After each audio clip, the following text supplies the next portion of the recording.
Buenos días, buenas tardes, buenas noches, depende de la hora en la que nos estén viendo, acompañando ahí en su casa, queridos y queridas soberanos y soberanas. El día de hoy, aquí en la Casa del Obradorismo, en El Soberano, nos encontramos con un personaje bastante especial de la Cuarta Transformación, con el doctor Luis Felipe Munguía, quien es el titular de la Comisión Nacional de Salarios Mínimos. Pero pues yo no les hago aquí el cuento, yo no les voy a platicar de su vida, mejor que él nos empiece a platicar. ¿Cómo estás? ¿Qué Luis tal? Felipe? Muchas gracias por Gustazo. invitarme. Un gusto estar aquí con ustedes. Pues adelante. Sí. Empecé a leer hace unos días que eres doctor en economía. Ujú. ¿Nos podrás contar más acerca de ello? ¿Cómo es que a ti te nace el interesarte precisamente por es un arte, la economía es un arte, Sí. hay que decirlo. ¿Cómo es que surge en ti esa pasión? Doctor en economía moral, ¿no? Como tiene que ser. como tiene Toda la que Cuarta ser, ¿no? Transformación es así, Exacto. economía moral. Sí. No, pues cuando yo estaba joven, ¿no? Chavito, Sí. pues Todavía. ahí más o menos. Decidí que quería estudiar economía porque quería, pues, reducir la pobreza. Era como uno de mis objetivos, ¿no? Era como el ideal, la convicción fuerte de que sentía que en México había muchos pobres y que podíamos hacer algo al respecto. Entonces, por eso estudié economía. Y luego después me fui especializando. Ya ves que siempre hay muchas formas, ¿no? Sí. De abordar estos temas, Sí. ¿no? Muchísimos economistas se enfocan en temas como de desarrollo y así. Pero yo decidí que lo más importante era el mundo del trabajo, que es donde creía que se daban estas desigualdades, ¿no? Entre Claro. trabajadores y empresarios, y que en realidad detrás de todo esto había una economía política, pues no que era una decisión de solamente hacer un programa, sino de arreglar esas relaciones, y por eso me especialicé después en mi doctorado Sí, y en mi tu maestría doctorado. de economía laboral y en salarios mínimos, que es lo que ahorita también hago. O sea, Sí, justo fue... y bueno, precisamente ahorita tenemos un tema Sí. muy reciente, toda esta parte de los salarios mínimos, pero pues síguenos contando más acerca sobre 2018. Ujú. ¿Cómo entra este gobierno de la Cuarta Transformación? Que pues los gobiernos neoliberales, hay que decirlo, nos dejan salarios mínimos que en ningún momento quisieron incrementar, que siempre tenían la excusa de que si subían el salario mínimo iba a haber inflación. O sea, toda esta parte, toda esta narrativa que ellos precisamente esparcieron a la población. ¿Qué opinas acerca de ello? Y pues cómo en 2018 eso, bueno, el gobierno de la Cuarta Transformación pues les da un estate quieto a toda esa narrativa, ¿no? Sí, es una historia larga un poco, pero justo durante todo este periodo, el periodo neoliberal, que abarcó básicamente casi desde finales de los 70s y todo hasta el 2018, sí existió una narrativa muy fuerte en contra de varias cosas, entre ellas el salario mínimo, pero también una narrativa muy fuerte en contra del salario de los trabajadores en general, del Sí. sindicalismo, ¿no? De todo ese tipo de movimientos. Y yo, pues, desde muy joven sí fui parte de movimientos, ¿no? Que estábamos luchando por estas cosas, ¿no? Ok. Me tocó, pues, estar en movimientos estudiantiles cuando estaba en la universidad. Llegué ahí también a organizar, pues, a los estudiantes para exigir salarios más altos en general para todos los trabajadores. Me tocó ir a la CONASAMI y que ahorita estoy ahí, ¿no? Pero Sí. que no me dejaran entrar, que me golpearan los policías. Y mira, ahora él la dirige. Entonces, sí creo que sí, pues fue un periodo muy fuerte y de mucha lucha, ¿no? Constante Claro. de varios actores.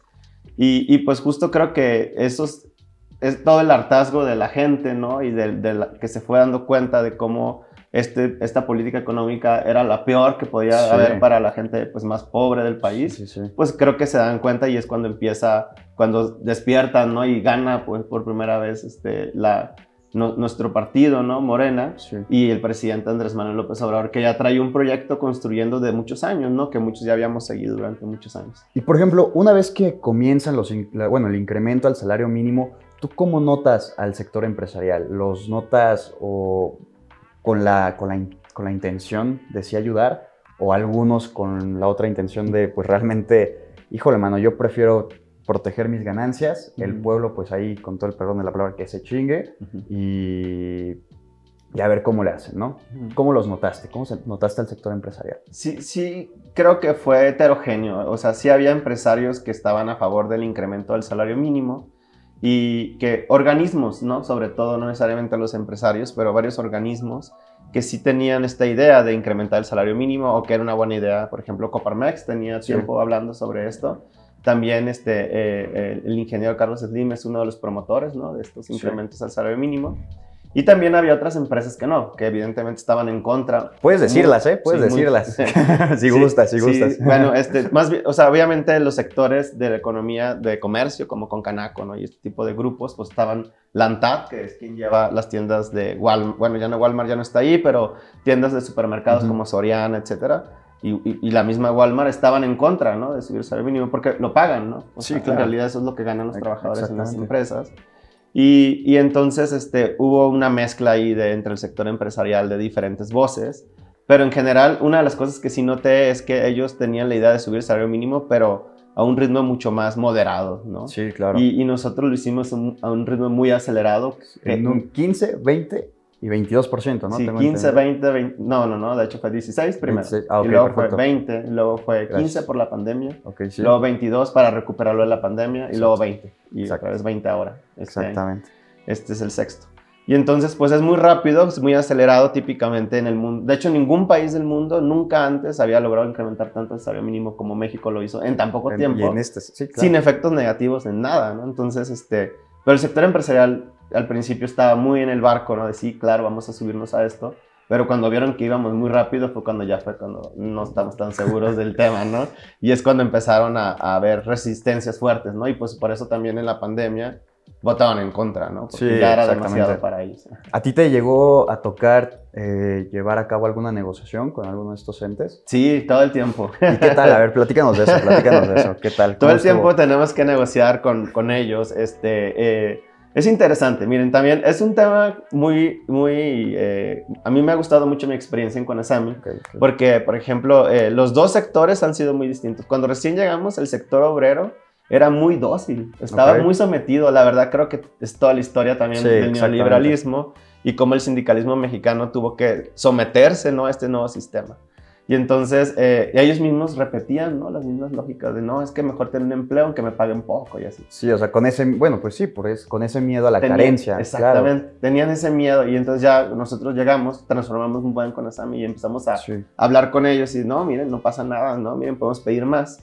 Y entonces el sector obrero al principio era tímido y ahorita ya no, pide un buen. Ahora sí, con ¿no? todas las ganas. Exacto. Y el sector empresarial, pues también nosotros lo que hacemos normalmente es que la Conasami tiene 12 representantes de 12 industrias y del sector obrero y del sector empresarial, pero como el sector de los empresarios es un poco más corporativista que el sector obrero, aunque parezca raro. Sí. Y en realidad la cúpula, que es el Consejo Coordinador Empresarial, es quien decide, porque hay una elección, pero ganan todos los votos porque son muchos, o sea, todos los empresarios están ahí. Y ellos luego reparten, ¿no? De, bueno, le vamos a dar el asiento a Concamín, Coparmex, y hacen una como repartición.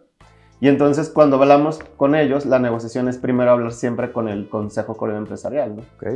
Y ahí es donde es difícil porque pues ellos representan a todas estas empresas y dicen, bueno, tenemos estas preocupaciones y traen todo lo que los demás le dicen.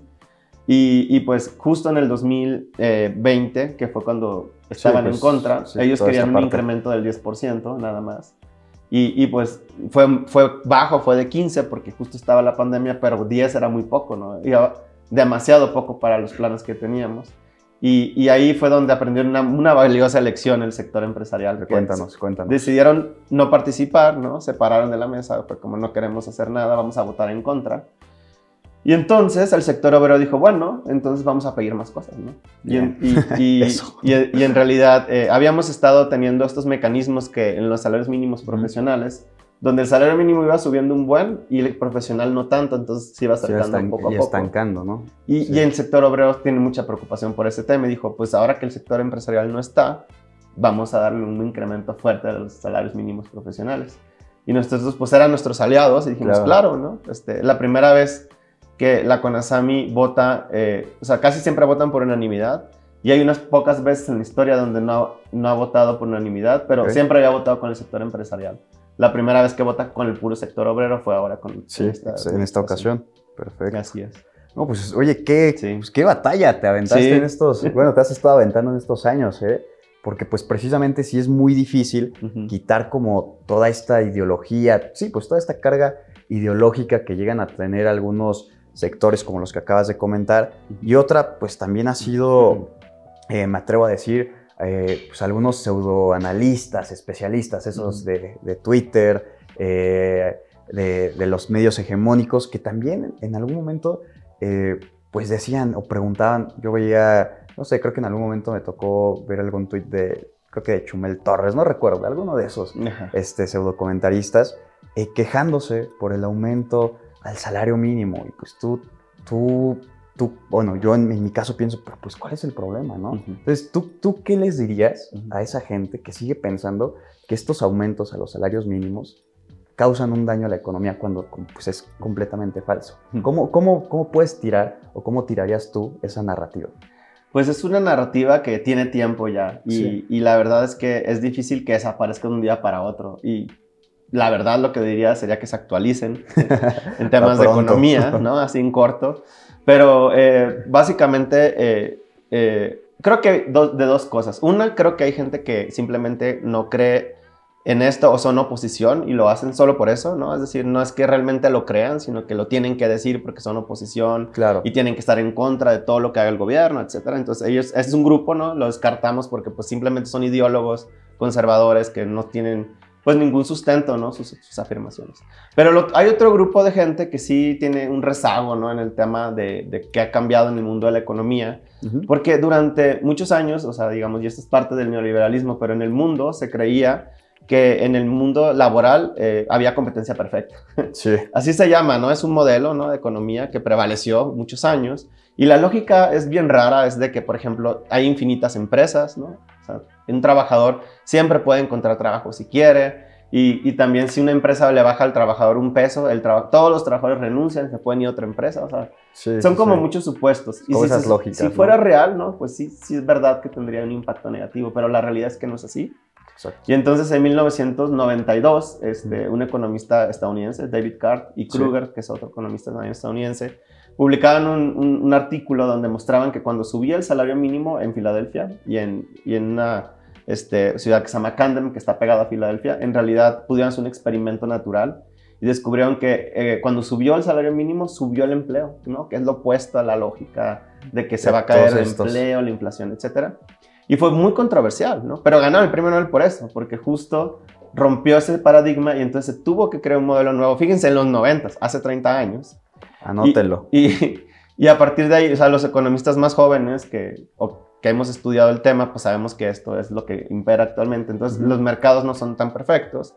Y entonces depende mucho de qué tan concentrado está el mercado de trabajo. O sea, es decir, si hay poquitas empresas, y si el trabajador no tiene poder de negociación y si la empresa le puede pagar lo que quiere, que pues es muy similar a lo que ocurre en México, pues las empresas cuando sube el salario mínimo para reducir sus costos, contratan gente para producir más. Esa es la reacción, ¿no? Porque es como un monopolio, pero a la inversa.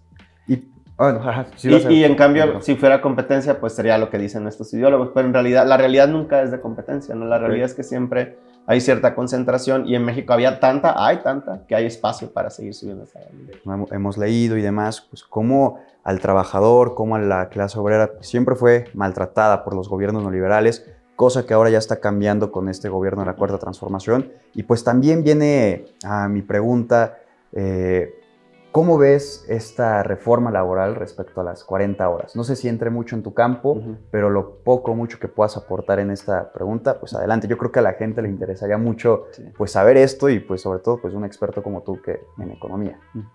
Sí, muchas gracias. Sí, y además de economía, pues en laboral, ¿no? Entonces, exacto, en laboral. Exacto, pues sí, lo más importante es laboral. Sí, creo que es un tema muy importante. Yo pienso que es parte de lo que sería el segundo piso de la transformación, ¿no? Que se ha mencionado, que ha mencionado la doctora Sheinbaum. Porque creo que en este sexenio se han logrado los cambios más importantes y radicales en el mundo del trabajo. Hemos tenido muchísimas cambios que han beneficiado mucho al trabajador y se nota, se siente y los trabajadores lo saben. No nomás es el salario mínimo, que ha subido también el salario promedio gracias al salario mínimo. Estamos hablando de que ha subido como el 50% más o menos en el sexenio, 20% por arriba de la inflación. Es histórico, nunca había subido también tanto el salario. También hemos logrado que se apruebe duplicar las vacaciones. México era de los peores países del mundo con menos vacaciones. Sí. Ya ahorita está más o menos a media tabla. También se aprobó la ley de subcontratación que prohíbe explícitamente la subcontratación y hace que muchas empresas utilizaban estos esquemas para violar la ley federal del trabajo. Es el outsourcing, si no me equivoco, ¿verdad? Sí, cierto. Sí, outsourcing en inglés, es que en español Aquí en español todo. Así le pusieron, aparte se llama la ley, ¿no? Pero sí, justo se movió, muchos trabajadores se movieron del outsourcing a la empresa matriz. Y esto pues tuvo enormes beneficios, subió el salario, las prestaciones de ley, ya tienen aguinaldo, ya tienen vacaciones, ya antes no tenían nada de esto, ¿no? Entonces ha habido muchos beneficios, pero sí hay cosas que faltan, ¿no? Obviamente no se puede hacer todo en 6 años. Y una de las cosas que faltan, entre muchas, que podemos hablar también si quieren, es adelante. Lo de la reforma laboral. Digo, la reforma de la jornada laboral. De la jornada laboral. Y yo pienso que es algo que se va a dar, que se tiene que dar. Sin duda alguna es necesario. México es de los países que más trabaja de todo el mundo, ¿no? O sea, está casi en último lugar. Si lo ven ustedes por horas en el año, sale peor todavía. Sí. Porque México tiene pocas vacaciones, días festivos, etcétera. Y otros países que a lo mejor tienen también 48 horas, pero trabajan menos porque tienen puente de, no sé, del Día del Rey. Y ganan más. Y ganan más. Y ganan más también, al final de cuentas. Entonces... un comentario rápido. A mí me tocó ver en algún momento una gráfica en donde mostraban que hasta Nigeria, un país que realmente no está a comparación ni en PIB con México, tenían menos horas de trabajo y todavía ganaban más que el trabajador mexicano. Entonces, también esa farsa de que la derecha dice que si te levantas desde temprano a las 5 de la mañana y le chingas y trabajas y tal y tal y tal, te va a ir muy bien, es completamente falso. Hay una estructura detrás todavía que se tiene que romper, que se tiene ahora nuevamente que reestructurar y formar pues con esta nueva ley, ¿no? Totalmente de acuerdo. Y es un debate que ya no podemos abandonar. Es clave, ¿no? en la vida de los mexicanos y las mexicanas. Y además, como bien dices tú, hay muchos estudios que muestran que cuando reduces el número de horas a la semana, aumenta la productividad laboral. Y en realidad es porque, si lo piensan, a lo mejor hay muchas industrias mexicanas, por ejemplo, en la industria de servicios, pues quizá ahí trabajan 48 horas, pero realmente no son efectivas. Aplica mucho el tema de estar ahí nada más presente. Y en el caso de la industria maquiladora, que realmente tienes que trabajarlo, es agotador, ¿no? Entonces, en las últimas horas de la jornada laboral, ya el trabajador no produce igual que si estuviera fresco. Y entonces, hay muchísimo... Esto no es un tema de discusión, o sea, nadie lo niega, ni el sector empresarial. Entre menos trabajas, la productividad laboral va a subir. Entonces, es un tema que va a pasar, ¿no? O sea, yo estoy seguro de que se va a dar la reforma laboral. No puedo asegurar cuándo, ¿no? Depende de los tiempos del Congreso, depende de quién, digamos, quién asuma el próximo año. También. Y también va a depender de qué tanto se negocie con el sector empresarial. Pero sí creo que cosas fundamentales son ver cuál va a ser el mecanismo, o sea, porque puede ser que sea de golpe, puede ser que sea gradual. Casi muchos países han hecho eso de que, bueno, 4 horas un año y luego otras 4, o sea, quién sabe si a México le conviene o no, tenemos que revisar eso. Y la otra, bien valiosa, va a ser cómo quedan ya los detallitos en la ley, porque, por ejemplo, es importantísimo que no se vaya a bajar el salario de los trabajadores. Sí, exactamente. Porque sí es posible que las empresas digan, bueno, entonces te pago por hora y ahora te pago 40, no 48, ¿no? Y entonces pues eso no es lo justo, porque ya no tendría sentido. Y entonces, pues ahí a los mismos trabajadores van a decir, no, pues no me conviene, ¿no? Muchos, porque hay mucha necesidad, ¿no? O tan solo yo también lo veo así, lo noto así. Pues si realmente estas empresas, luego veo restaurantes que no llegan a pagarle las horas extras. O sea, yo creo que si le pagas la hora extra, pues tu trabajador, claro que se las va a aventar, ¿no? Sin ningún problema. Pero pues cuando no hay una retribución, pues ahí obviamente va a haber enojo, va a haber resentimiento, y pues sí va a haber un cierto hartazgo ya hacia toda esta parte. Totalmente. Y precisamente el ingeniero Carlos Slim, no sé si llegaste a ver apenas hace unos días, pues él se pronunciaba en contra, ¿no? Y a mí me sorprende porque, pues, conociendo que ha estado apoyando, pues, igual gradualmente a la Cuarta Transformación y que, pues, en este momento sí se pusiera en contra de la clase obrera, diciendo que se quedaran las 48 horas, pero que les pagaran más, que no le veía sentido que se le reducieran y se le pagara menos. Desde ahí te das cuenta que, pues, el ingeniero no entiende de fondo la ley o de qué va, ¿no? Exactamente. Sí, de acuerdo. Justamente yo pienso que él tiene la idea de justo, y muchos empresarios la tienen también, de que 40 horas implica pagar 40 horas en vez de pagar 48, es decir, bajar el salario, ¿no? Y la ley va en el sentido de que los salarios, como se contabilicen, pueden ser semanales o pueden ser mensuales, no pueden bajar, ¿no?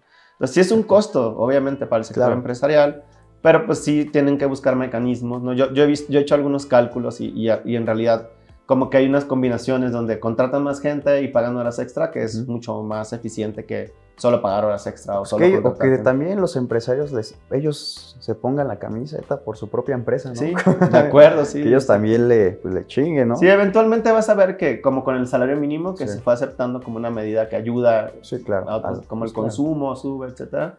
Creo que también cuando empiecen a implementar la reforma a la jornada laboral, que no sé, en los próximos años van a empezar a haber empresarios que se van a dar cuenta que pues es más productivo su trabajador, ¿no? O sea, porque van a seguir trabajando las mismas horas, pero solo con más gente, ¿no? Entonces van a notar eso y vas a ver que ya van a tener como otra visión. Solo falta que lo hagan. Pues ojalá que sí, porque hasta también Carlos Bremer, sí, él sí se pronunció a favor. Vi un video en X ahí de él y estaba diciendo que sí, pues es para que también se dignifique la vida de la clase obrera, que tengan más tiempo en familia, porque pues sí, a veces llegan a ser horarios que pues simplemente son deshumanos, me atrevo a decir. Pero bueno, Luis Felipe, cuéntanos, ¿qué sigue para ti después de este sexenio? ¿Te quieres enfocar en alguna otra cosa? Claro, dentro del gobierno. La pregunta obligada de siempre en estas entrevistas es, ¿buscas algo para el 2024? ¿Algún puesto, cargo popular, bueno, de representación popular y demás? ¿Qué opinas? ¿Cuáles son tus intereses para ti próximamente? Bueno, muchas gracias, buena pregunta. Yo creo con mucho gusto que quisiera continuar en el gobierno de la Cuarta Transformación. Hay temas interesantes luego por fuera, ¿no? La academia, etcétera, pero no... Yo siempre he sido como bicho raro, que es una mezcla entre, como tengo una formación sólida académica, pero en realidad no me interesa, pues a mí me interesa aplicar el conocimiento y directamente a políticas sociales que beneficien a la sociedad, al pueblo. La verdad es algo que siempre me ha gustado, ¿no? O sea, mi pasión es esa. Entonces yo con mucho gusto, pues sí quisiera continuar en donde sea necesario que continúe. Aparte, imagínense que estamos en todos estos años en la lucha, digo, o sea, desde que estaba joven, pues y ahorita es una gran oportunidad de que todas estas cosas que siempre hemos querido implementar para beneficiar a la gente se hagan, ¿no? O sea, es el gobierno que lo puede hacer y es el que va a seguirlo haciendo. Entonces, obviamente solo si gana la doctora Sheinbaum, que es lo más probable, pues sí, con gusto. Vamos, porque tampoco trabajaría para un gobierno neoliberal, ¿no? O sea, sí me voy a otro lado, no sé. Pero sí, y además, pues sí hay muchos espacios posibles para mí, porque además de que la política de salarios mínimos debe seguir, o sea, todavía hay espacio para incrementarlo y hay metas que aún no se han cumplido que sí se pueden cumplir. También, pues yo he trabajado justo con la Secretaría del Trabajo, gracias a la Secretaria Alcalde y ahorita al Secretario Marat Bolaños, que tengo una excelente relación con los dos, pues me ha dado espacios para, por ejemplo, evaluar jóvenes construyendo el futuro, trabajar la ley de subcontratación. O sea, solo trabajé muy de cerca con la secretaria, la evaluamos, ¿no? También la reforma laboral me tocó la parte de la implementación, la evaluación. Entonces, he tenido mucha relación con el mundo sindical, ¿no? Masiva, todo el tiempo, además de por la CONASAMI, para la misma Secretaría del Trabajo. Entonces, creo que, digamos, como que podría ocupar muchos espacios de ese estilo, ¿no? De economista, que sabe de cosas laborales, ¿no? Y también, pues, en otros tiempos también he podido hacer análisis económico en general, macroeconómico, etc. Entonces, la verdad es que sí, pues, no sé exactamente dónde, pero sí hay lugares donde puedo estar y sí voy a tratar de estar y seguir. Tal vez estemos aquí entrevistando a nuestro próximo secretario del Trabajo, ¿eh? Tal vez. ¿Quién sabe, no? Ojalá. Y por último, pues, ¿le quieres contar los que tú creas, tus mayores logros ahorita dentro de la CONASAMI? O sea, si quieres 3, los que tú gustes, ahí claro, al público, sí. a la cámara. La más importante para mí, como les dije al principio, ¿no? Que yo quería ser economista porque quería que se eliminara o se bajara lo más posible la pobreza. Ese era mi sueño. Y pues justo ahora que el salario mínimo ha subido, ha sido la política clave para esto. Y como saben, en México se redujo la pobreza en 5.1 millones, ¿no? O sea, que es un número extraordinario que no se había logrado en muchísimos años, ¿no? De otras políticas. Y de esos 5.1, 4 millones son solo por el salario mínimo, ¿no? O sea, solo se deben al salario mínimo, es el incremento del salario mínimo. Entonces, pues es algo que me llena mucho de orgullo y me da mucha felicidad, ¿no? Haber logrado cambiar la vida de 4 millones de personas que no tenían ni siquiera para comer y ahorita pues sí tienen por lo menos cubren sus necesidades básicas. Y entonces sí creo que eso es uno de los mayores logros que tiene la CONASAMI y gracias a que pues estuve empujándolo mucho, ¿no? Sí fue un tema complicado, pero se logró. La otra es que creo que se transformó la CONASAMI de manera radical, ¿no? Yo llegué a una institución muerta, literal, ¿no? No había nada que hacer ahí. Teníamos al anterior presidente Basilio, que tuvo 30 años, lo puso Salinas, nadie lo cambió, y su único objetivo era no subir el salario mínimo. Pero la gente que trabajaba ahí ni siquiera iba, ¿no? Era de esos lugares de puros aviadores, ¿no? Entonces tuvimos que, literal, hacer una limpieza, contratar gente joven, nueva, jóvenes como ustedes, ¿no? Gracias. Y entonces, pues lo cambiamos de manera tan radical a la CONASAMI que la pusimos en el mapa, pero además se volvió una referencia en todo el país como ese lugar donde se hacen como cosas bien serias, estudios, etc. Antes todo el mundo era como el estudio de Banjico, y entonces el estudio de CONASAMI dice, o sea, vean los medios, ¿no? O sea, ¿cuál fue el impacto del salario mínimo? No, pues el estudio de CONASAMI dice que tanto. ¿Cuál es el impacto que tuvo la reforma laboral? CONASAMI dijo esto. ¿Cuál es qué ha pasado con la ley de subcontratación? CONASAMI dice tal cosa. Entonces, sí hemos logrado crear un equipo muy bueno y fue un trabajo también difícil, ¿no? Claro. De selección, de gente que estuviera comprometida, que tuviera principios, convicción y que además supiera de lo que estaba haciendo, ¿no? Entonces, ese es como mi segundo, como mayor, así, Tu logro. Pues creo que realmente marcas un antes y un después. Sí cambio mucho, la verdad. Y no lo digo, como presunción, pero en serio, un día vean así CONASAMI antes y después, y sí, es un cambio muy, muy grande. Y ya, y pues lo último, pues que también es lo más relevante, pues sí, es los logros que hemos tenido con el salario mínimo y la buena relación que hemos podido crear con el sector obrero y el sector empresarial. Me parece bien importante cómo pues muchos empresarios se han convencido de que el salario mínimo es algo bueno para ellos.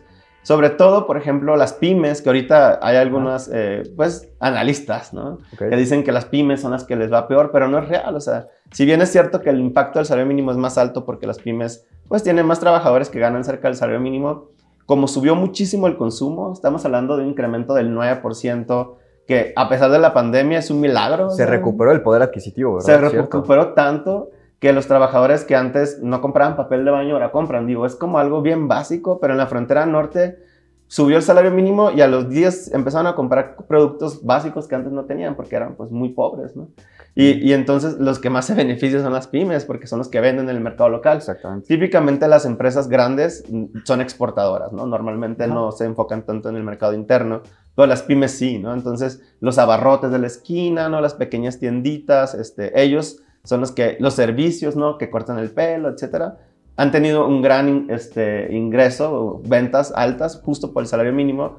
Y ahora ya después ya sé que pasaron ya 5 años, pero ya vemos cómo el sector empresarial está más abierto, ¿no? A la idea de que sí tiene beneficios el salario mínimo para ellos también.